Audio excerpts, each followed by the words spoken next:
All right, teammates, we are back once again. If this is your first time listening to the Move Swiftly podcast, welcome to the number one show on innovative teamwork. Great to have you. Looking forward to having you back for more. To my regular listeners, you already know how I get down. You know what I like to call myself at times, Mr. ABC. Always be connecting. And ironically, I learned that from a good friend that has been on the show, Miss J Lo, Jessica Lopez. J Lo, man, we were part of the Life Vantage Group, and she had a bunch of great business entrepreneurs that she introduced me to. And ironically, the guy I have on today is one of the people that was in that group, and we kind of lost touch a little bit, but we kept up on social media. And as this election season came about, and I was listening to some other folks that look like, particularly black males, and I was listening to how they were saying things that I actually agreed with, like really listening. I saw Jay on Fox News. I'm like, wait a minute. I know that dude.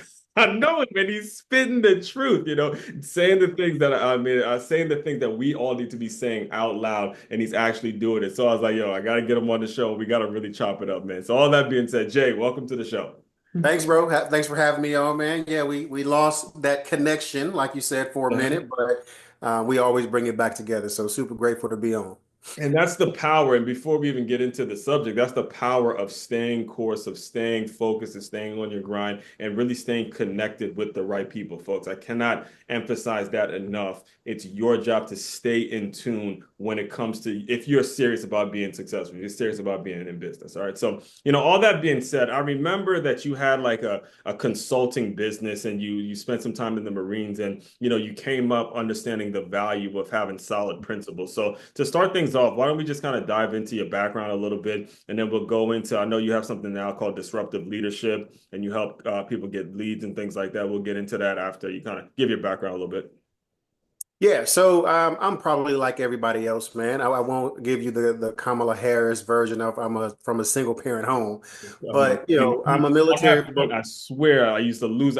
If it had like the guy that you had were on with Anton Daniels, I Yep, could yep, not watch your interviews without Anton Daniels commentary. Without him and because I couldn't take it. Like as much again, I'm a Caribbean man. I'm a black Caribbean right, man. Of right. course, I'm a former high school football coach. Identity wise, I would have loved to see somebody in there that you love, but they got to be damn qualified. I'm like, I can't take it. So Right, right. I'm glad you brought that up. Yeah. Well, I mean, and I'll touch on that just for a second. I think that at the end of the day, man, we have to understand that, identity works when certain scenarios, but not in every scenario. And on Yeah. this one, I just think they missed the mark on this one. Or some substance or something. Like we're not stupid. Like we're gonna see if you're qualified or not. But anyway, we won't start there. So go But ahead. yeah, so I'm like most folks, man. Just I am from a single parent home. No pun intended. I'm a military brat. My stepdad moved us across the country a lot when I was a kid. Of course, didn't grow up with a silver spoon in my mouth. Had some hard times like most folks do, when we're growing up. But one of the decisions that I made, it was actually the Air Force I joined, and it was one of the best decisions I ever made. If Mhm. not for my time in the military, I wouldn't be the man that I am today. I wouldn't understand the power of teamwork, leadership, systems, processes, etc. Right. And so, since transitioning out of the military, I've been into entrepreneurship and business ownership full time now for about 10 years, or a little over 10 years. Hmm. And it's a joy, man. It's like riding a boat out in the middle of an ocean sometimes, and the waves can get choppy. Right. But then sometimes there are some smooth sailing. So I just love helping people serve, make a positive impact, and live in a prosperous life, whether that's financially in their relationships, spiritually, or even in their health. Right. So when we're talking more specifically about the military, I'd love for you to dive into some more details about that because I have a colleague, he was actually on the show too. Shout out to Ed if you're listening.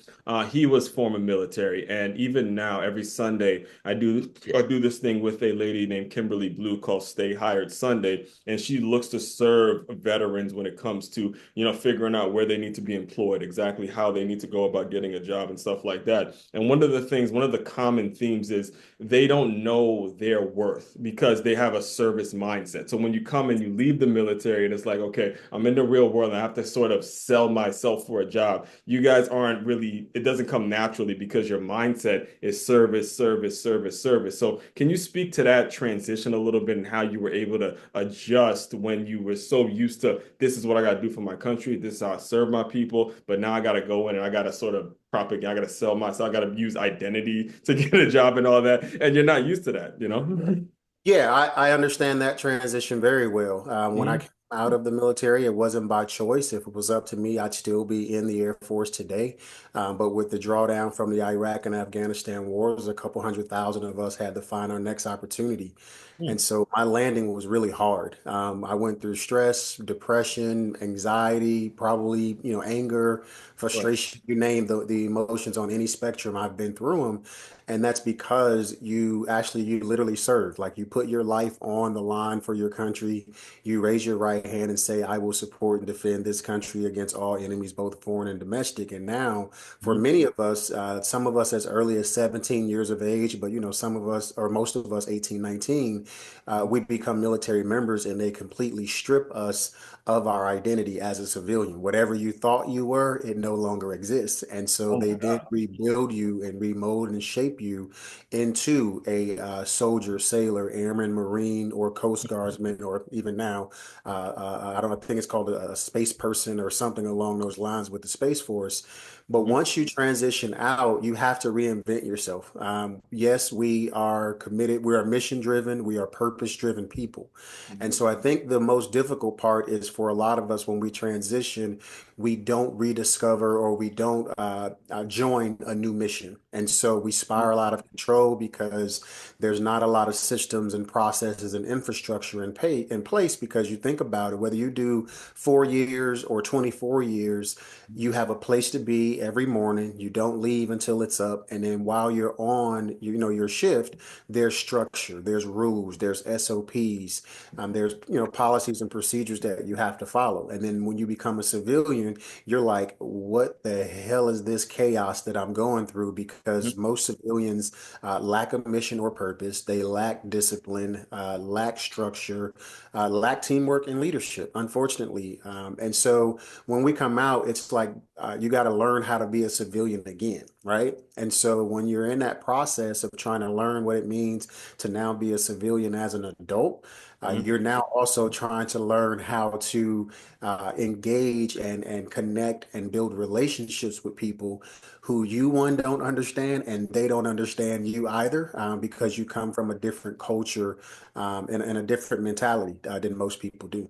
Right. So there was a first of all, thank you for your transparency, and I know it's not easy to share about your depression and the things that you were going through when you left. But the big thing that you listeners have got to take away from that, especially if you are listening and you are former military or you even former athlete, former anything that you were Hmm. driven to do whatever it is you had to do, and the day came in which it's like, hey, I can't do it anymore. He Right. said mission, mission, mission, mission, mission, mission in bold, blaring light signs. Mission is that first step. All right. Yeah. And I've lived through some similar. I couldn't play football anymore. I was lost, depressed. Again, I had an injury. It was like, oh my God, I got to find something. But the mission of doing something that I love, that's what pulled me out. I'm going to go take a run. I'm going to start doing the good things. So when you're speaking about mission, what kinds of things do you do now to help people figure out what their mission needs to be on?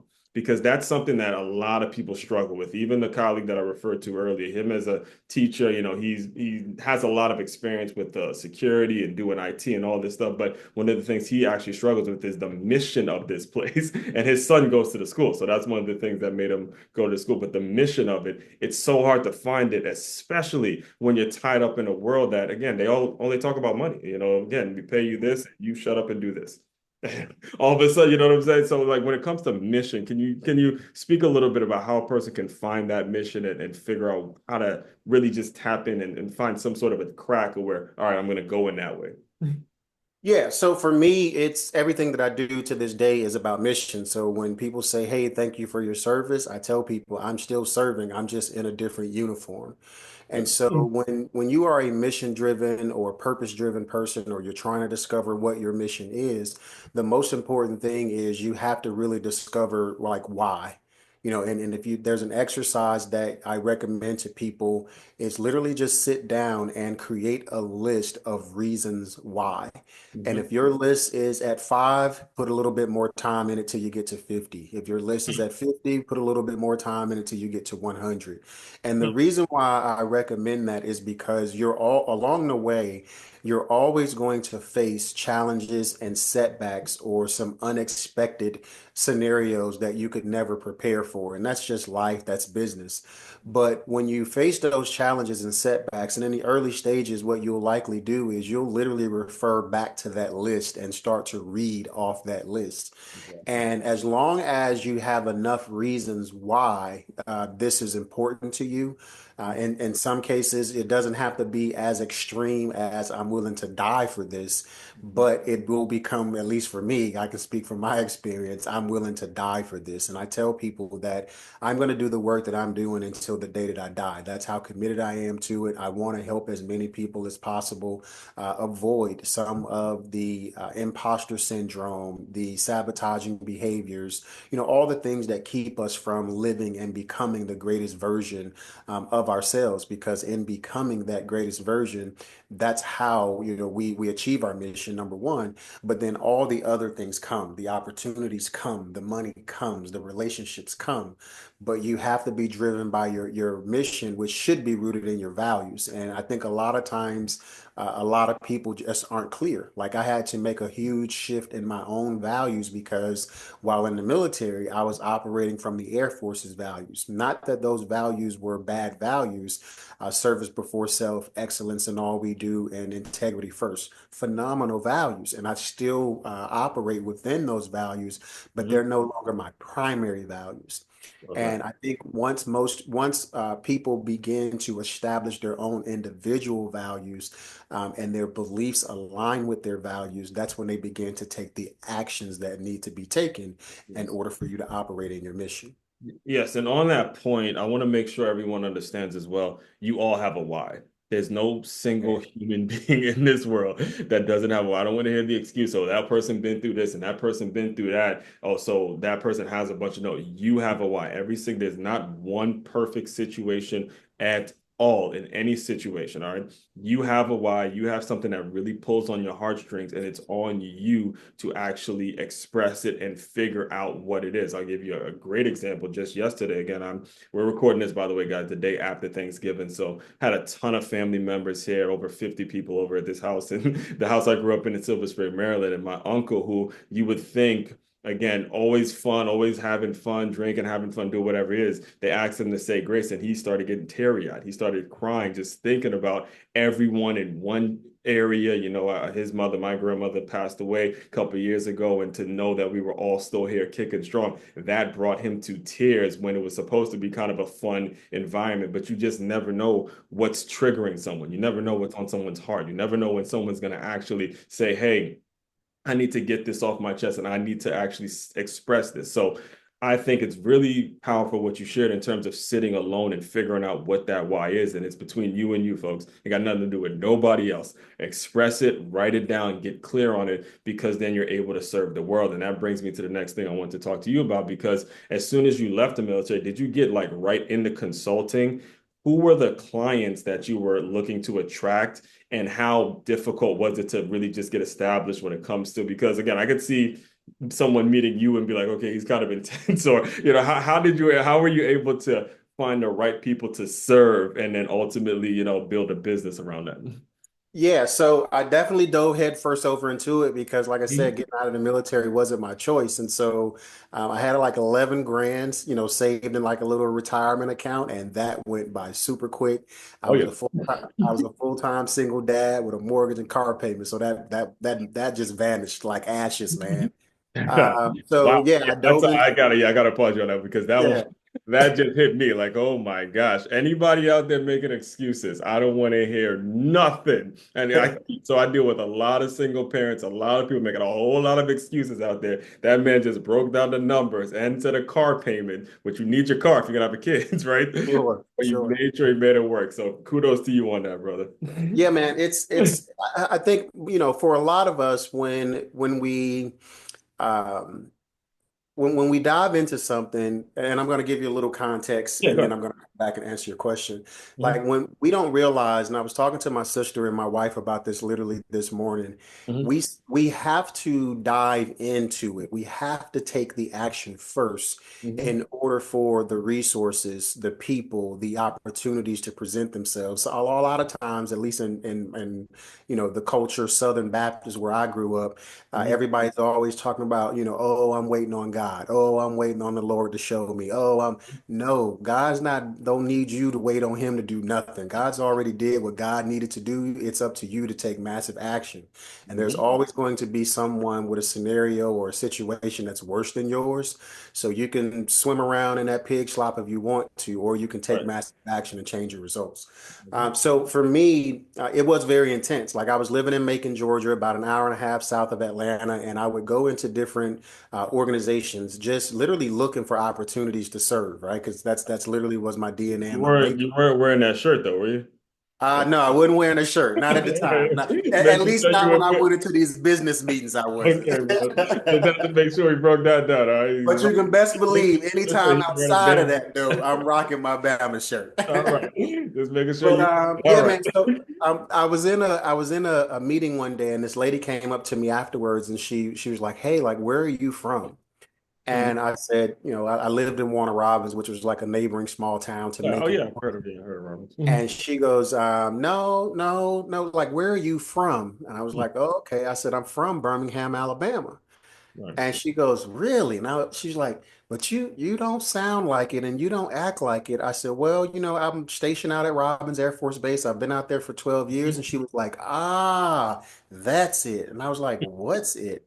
And she goes, yeah, you stick out like a sore thumb around here. Nobody thinks like that. Nobody talks like that. Nobody behaves that way around here. And right then and there's like a light bulb moment came on for me. And I was like, okay, so if who I am and the military is the reason why I am the way that I am, Yeah, I got and this is what's differentiating me from other civilians within my community, you. I Right. saw it as a huge opportunity to be able to take what I gained, what I learned, my education, training, and experience while in the military, and then help civilians gain a lot of that, like Uh, teach, train it, and gotcha. coach Right, it into right, civilians. right. And so, of course, it was difficult, where I was because I'm very rural, very small town, very small minded, very kind of status quo. I ain't gonna say kind of, Exactly.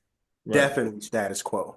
right. And so, of course, I went in, and there was resistance. People want to maintain their comfort zones. People want to stay doing things the way that they are. But at the same time, if you really believe that this is something that you should be doing, this is your calling, your mission, your purpose, then you're willing to endure, any setbacks or name calling and things like that. And so, it started out with me going into like nonprofit organizations, even as city governments, chambers of commerce and things like that, working with them on certain projects.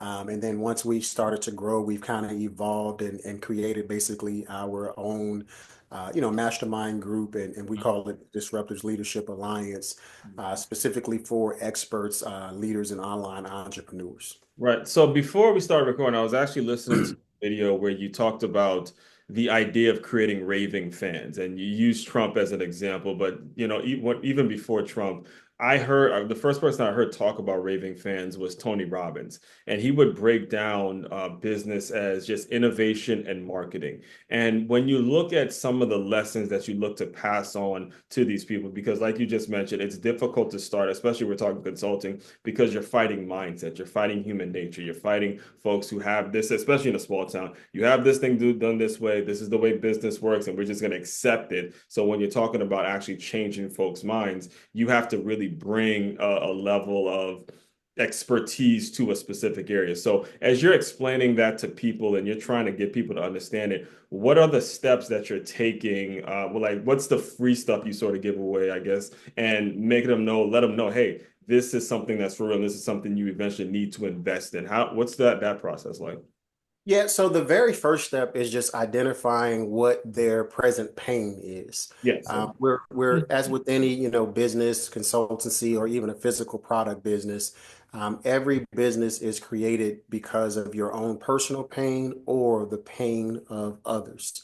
And Yes. so what the first step is we just want to get super clear on, okay, what is your pain? And you want them to be as free flowing and, and expressive as possible because all of their response to that question is going to give you all of the information that you need Hmm. in order to move through the process. And so they'll tell you what their pains are.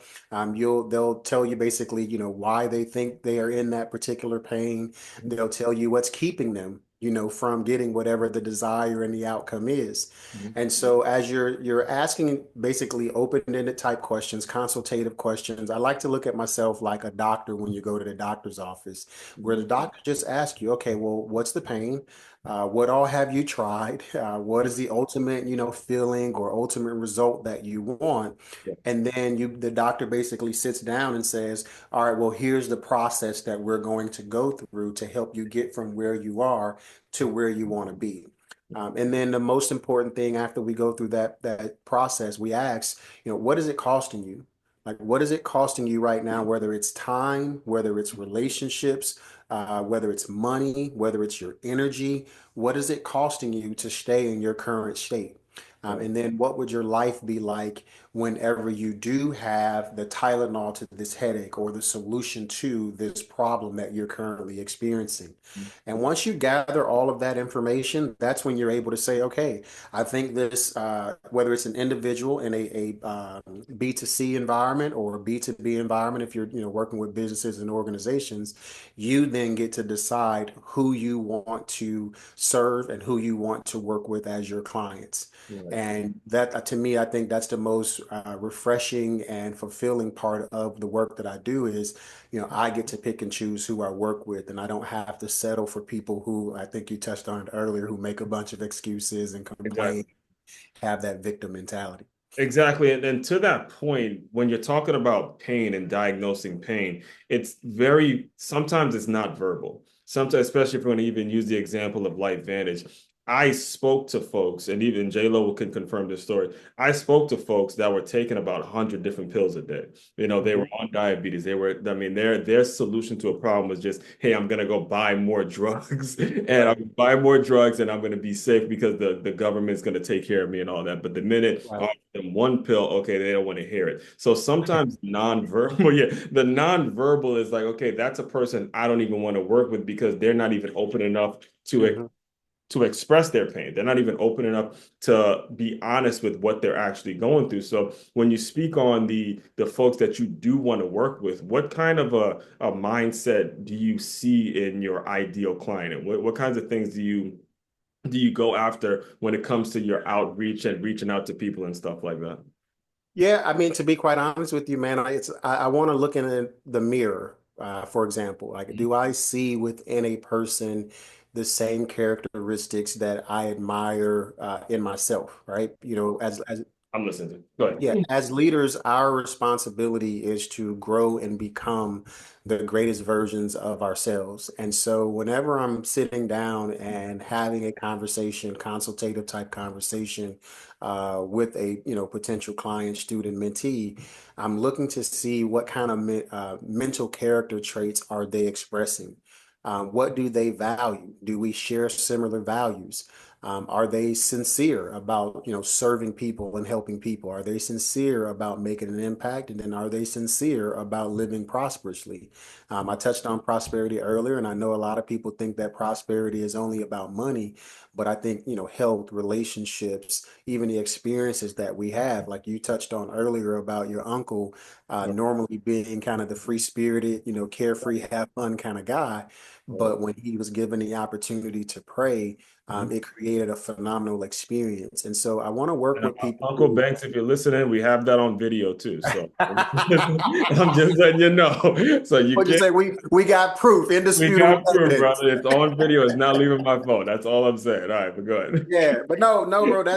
I mean, that's pretty much it, man. I look for people who, just there's a mentality Mhm. about a person that, and I tell people it's noticeable. Yeah. Some of us have it, and and then some of us just don't. And it's not a knock on anyone who doesn't, because I believe that everyone can gain it and everyone can develop different skills and different mindsets. Mhm. But when you can listen to a person, like you can really see and hear their heart. You can hear what they're passionate about. You can hear whether they're goal oriented, whether they're driven.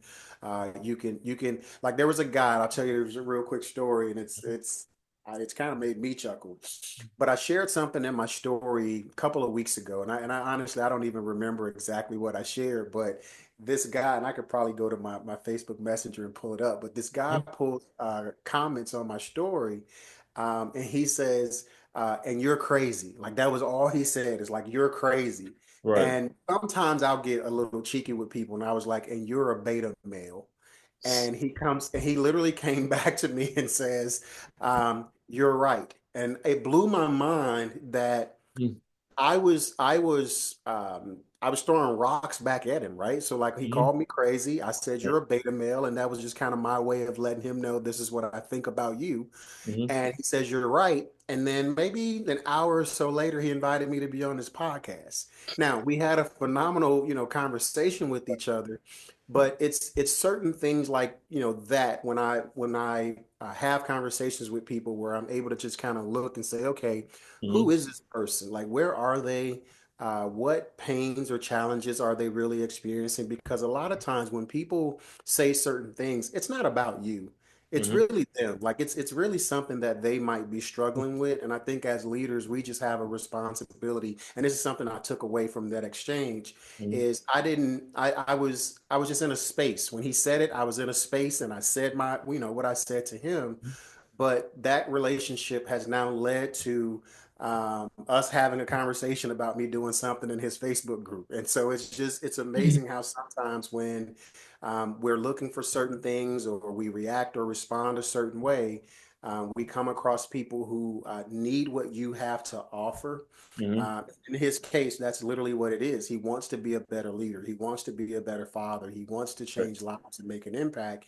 But if we wouldn't have had that simple exchange, we Mhm. would have never even came across each other. So it's amazing how sometimes those things happen. Yes, and I'm glad you brought that up because in the current setting I'm in, I'm recording this in one of the only states I believe that was actually blue. And I was definitely concerned as I was flying from Florida here I'm glad that politics didn't really come up in the family and all that, in the family dinners and all that. Again, Right, right. I know we didn't bring up politics too much because they know I was going to let them know America made the right decision. I have my stuff ready for it, but it didn't come up. It didn't come up. Right.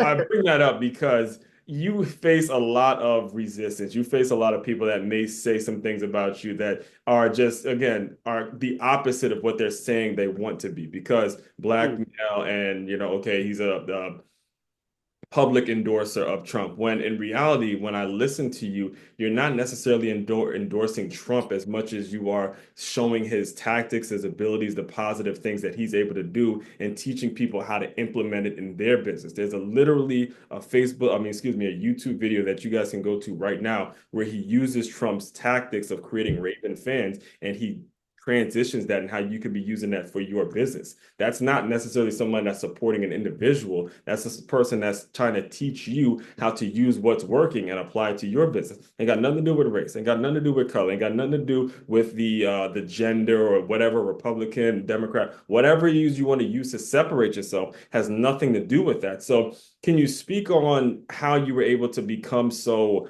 like you're able to handle these attacks so easily and you're able to just move for like, okay, that's funny, and then you're able to come back. Like I've read some of your posts and it's like those shots do not affect you at all. Like you just come on with it, baby. We can go all day. So yeah. just speak to that a little bit.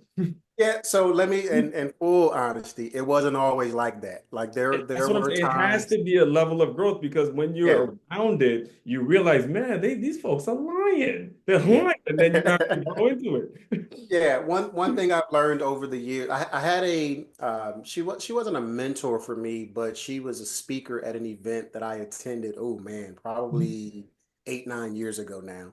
Hmm. And one of the things that she said, and she used it in the money context because she's a wealth advisor, and she said, "You'll never become wealthy as long as you care about what people think."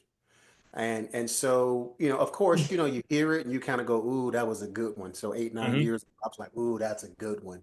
Right. But then when you start to put yourself out there and what you're doing is we're genuinely just trying to help. Like I can see, like you said, I saw some things from my own study, my own experience that Right. Donald Trump was doing. And I was like, yo, y'all, this is what he's doing. Like, just do this right here. Right. Right. And you unfortunately, some people can't separate valuable information from Hmm. their own personal feelings or Yeah. their own emotions Yeah. from the realities and of life, right? Of the Yeah. world that we live in. Exactly. And we I've had a couple conversations with people that talk about Trump derangement syndrome, and Oh yeah, I've heard that a lot. Yeah. yeah, some people weren't voting for Kamala Harris. They were voting against Donald Trump.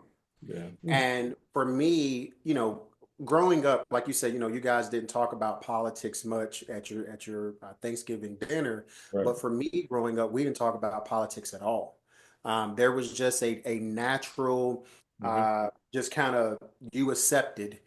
This is what everyone else is voting, or this is what everyone else Yeah. believes, and so that's just naturally what you It do. was right. Mhm. And over the years, what I started to do, and this is while I was in Baghdad, Iraq, believe it or not, President Obama is the one that forced me to begin to critically think about a lot of things. So Exactly. while in Baghdad, Iraq, I mean, literally, I felt like This every day I probably could have died. Go ahead. this is '08, right? Because we So I'm in Baghdad from December of '09 to right, we the had just put him in office, right? yeah to June of 2010. Mhm. And so at that time, like most black people, or especially young black men, Yeah, we listen, I admire. wouldn't care if it wasn't for. I would not care about politics. I was right there Yeah, like with Sue, my dad you just met. We right? voted together. I mean, I'll never forget the glow in his eyes when he won. I was like, Yeah, I was in like the moment he created for all black men. That's yeah, something that I would never ever forget, and I for close sure. really close to my heart because that was a beautiful moment. But then, like you said, Yeah,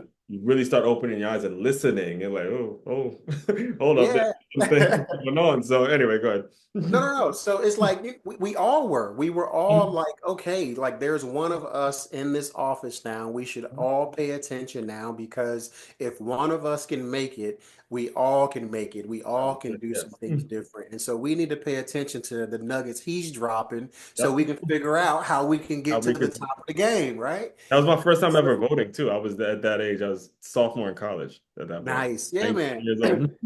And so I'm in Baghdad. It's June 2010. I'm getting ready to come home. I'm super excited. I had been there for 6 months, and he did a State of the Union address. Mhm. And this is how I got on Fox. I won't go too deep into it, but this is how I ended up on Fox. Right. But he was doing a State of the Union address, and he was saying some things, and I was hanging on to every word. But then he started to say some things, and I know the president is probably 20,000 miles removed from things that happen, boots on the ground wise. Yeah. But I do believe that, his message is the message that, everybody's listening to and paying attention to. And so he started to talk about the state of things and specifically some things that were happening in regards to us pulling out of Iraq and pulling out of Afghanistan. Hmm. And as he was saying it, I'm literally ground zero, Baghdad, Iraq, and I'm looking around going, Wow. yeah. Hmm. Yeah, this dude is not telling Wow. the truth, the whole truth, and nothing but the truth. So help you God. Now, again, I Hmm. respect that the president has to do what he has to do to share a specific message to the people, and he Yeah. can't give away top secret information. Right. But this wasn't top secret information. And Yeah. because I was boots on the ground, I had a level of insight that most people wouldn't have. And so when he started to say certain things, I was like, hold up, we're building sidewalks, we're building streets, we're Mhm. erecting buildings, but you're saying we're leaving here. And Mhm. these actions don't line up with the words of we're going to leave here. So Right. right then and there, I started to question a lot of things. Since Right. then, I've questioned thousands of things. Mhm. But right then and there, I questioned a lot of things. And so I just started to think critically. And over the years, I started to, pay attention to politics, like you said, a little bit more. I listened very closely. I watched some world events, of course, not knowing Mhm. all of the details. But what I would always do is I never allow myself to become indoctrinated by Mhm. uh, one political perspective media group, right? Like most people listen to one Mhm. channel and they do not change the channel. And Exactly. so because they never change the channel, they become indoctrinated by the propaganda, whether it's left wing, right wing. This is not a knock on any group. Mhm. Either party, both sides, you become indoctrinated and you become an extremist, and that programming and that conditioning, it becomes deep and it becomes your beliefs, and you begin to make decisions based off of that. But what I started to do is I started to kind of play tennis, man, where I would bounce back and forth between, all Right. MSNBC and Fox and Yes. BBC, and I would just listen to them all. Yeah. And as they say with everything, there's his story, her story, and then the truth is Sure. right in the middle. Right. And Right. so, because I bounced back and forth through the different media sources, I was able to kind of compare and contrast, what was being said about Trump positively, say on Fox, and then what was being said negatively about him on CNN. How they were saying it is important And too. then I was able to bring them both together and go, okay. Now, is he a man? He's a man. Yeah. Does he have flaws in his character? Yes, every man does. Yeah. Will he always say or do the thing that's going to be pleasing to everyone? No, that's not leadership. Leaders, you will never be able to please 100% of the people 100% of the time. Right. However, when I look at the state of our country, and I look at the state of the world, Mhm. and I have to now make a decision on what I believe is best for my family Yeah. and what I value. That's what drove my decision to not vote for Trump, but Mhm. I voted for what Trump was presenting in terms of his policies and the things that he felt was important, or at least his staff and his team was telling him, sir, Mhm. these are the things that are most important, and these are the things that you should be talking about. Yeah. And so his messages, his delivery, I'll be honest with you, I'm Yeah. not a I'm more of a, like I said to you earlier, I got a little more alpha male in me than probably some other folks might have, and that's okay. And Mhm. so whenever I'm making a decision on who I'm going to go into battle with, or who I'm going to go into war with, or who I'm going to follow, or Mhm. who I'm going to allow to lead me, there's certain characteristics that I look for. And love him or hate him, I'd go to war behind him before I would go to war behind her. Yeah, and it's interesting that you said that. First of all, thank you for laying all that out. That was very, very important for a lot of people to hear because as you were talking, I was starting to write down critical thinker, and you said the word critical. You said the word be very critical. And one of the things, actually, technically, three of the things that really struck me throughout the entire process is one, I have an aunt that lives in Miami that hates Trump beyond belief. I have a colleague, the only other black colleague that I have outside of my boy Ant, who just started working there. But he, when I say hates Trump, I mean he literally walks around West Palm Beach, bro, having shirts saying F Trump, like walking around West Palm Beach with that. And then it was JD Vance, the quote unquote never Trumper, that he used to be a never Trumper. So I asked my aunt and I asked the colleague, I'm like, okay, is there one nice thing you could say about Donald Trump? Give me one nice thing. I mean, there's something, I don't care how angry or how much you hate a person, there's one nice thing I could say about the Ohio State Buckeyes, right? There's one, you know what I'm saying? There's one thing that you could say that says, okay,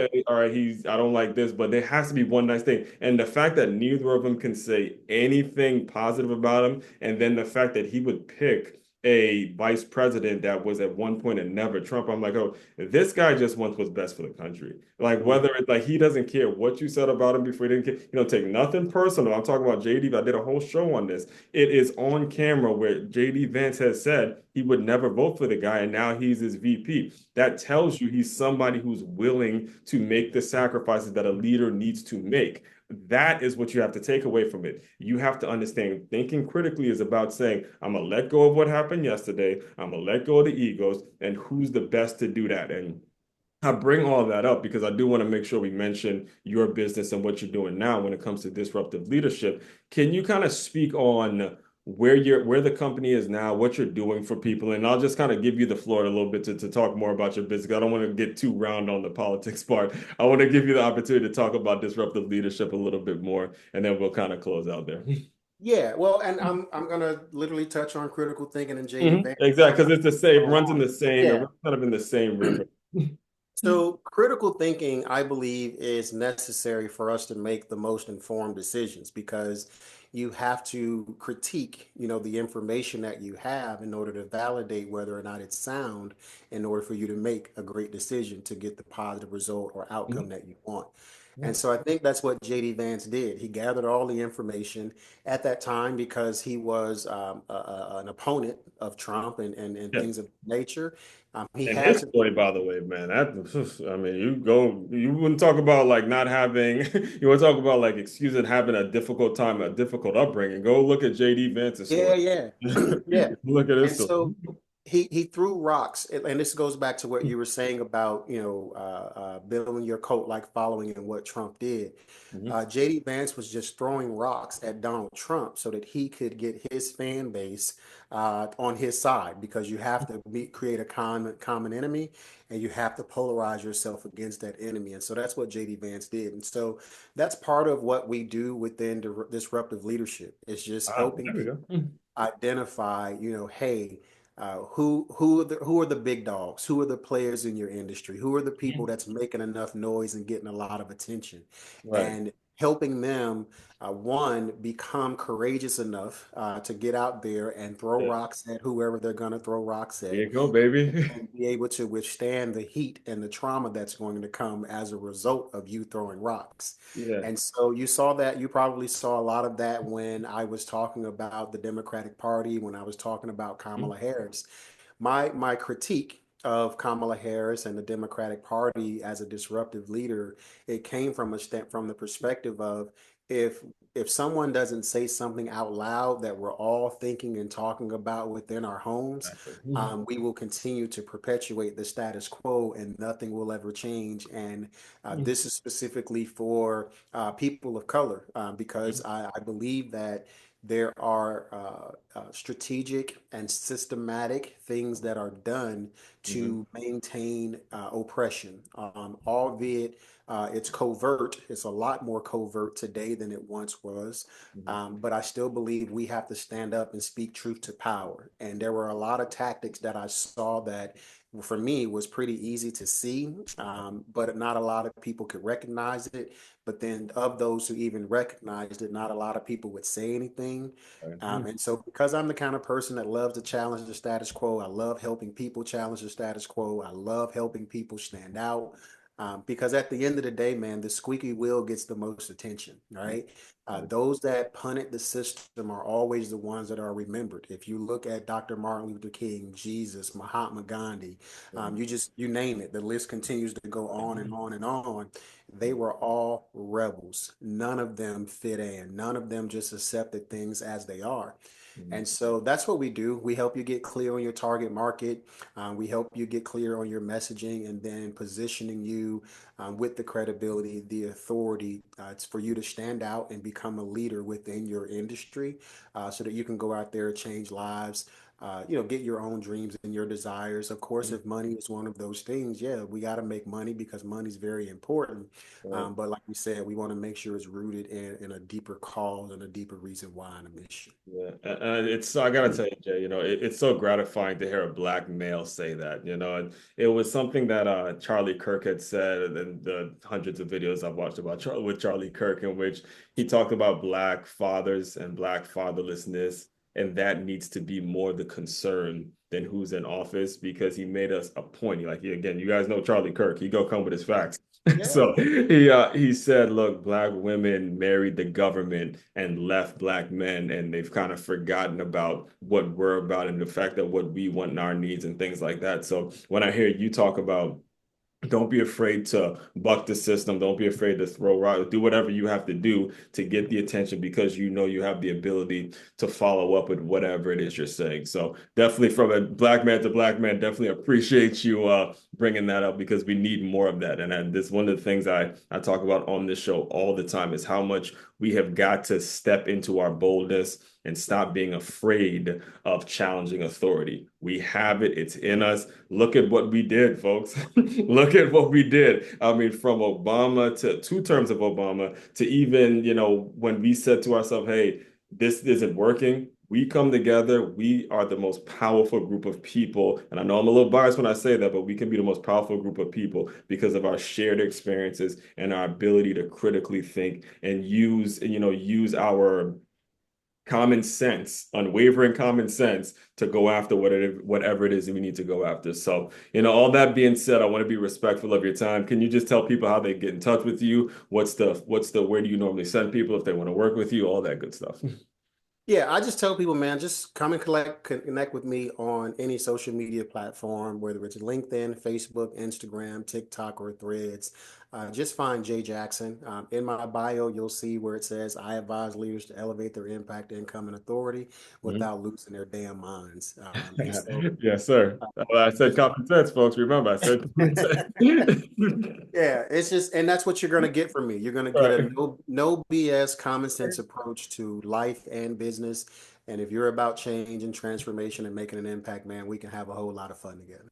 Absolutely. And all of that will be included in the show notes as well. So, Jay, the final thing I do to close out all the shows is I want you to use your imagination a little bit. You are back home. You just finished, you're back. I believe they call it, what do they call it? I want to make sure I get it right. When they don't send you back to the army, it starts with a R. To my reintegration, Not reintegration, deploy, not R. deploy. Gotcha. Deploy, yeah. So Gotcha. you're back home. You weren't deployed or whatever. I want to make Yep. sure you're getting the terms right. But anyway, you're free, you're here, you're able to do your thing, but you're depressed. You don't know what your next move is. You're going through whatever struggle it is you had mentioned earlier, obviously, single dad, how you're going to make your car payments, all that. Pretend that version of Jay is back in the Zoom room. Give that young man some words of encouragement, and we will officially close. Yeah. The one thing that I would say is it's going to take a lot longer than you thought. However, you're going to be better than you were when this all started. That would be the advice that I would give to that version of me. Mhm, Uh, you're courageous enough, you have the ability, you're good enough, you have the skills, you are already unique and different. mhm. And that uniqueness and that difference about you is what pisses people off. Yeah. Lean into that with all of your weight, and everything's going to be okay. And that's it, guys. As promised on this show, whatever your challenge may be, the reason I close out with that question is because whatever your challenge is, whatever your obstacle is, whatever you feel like is in the way of whatever goal you may be having, we're here to indirectly tell you you're not going through it alone. Just keep on leaning into it. All right. Fellow teammates, continue to move swiftly. We will talk more soon.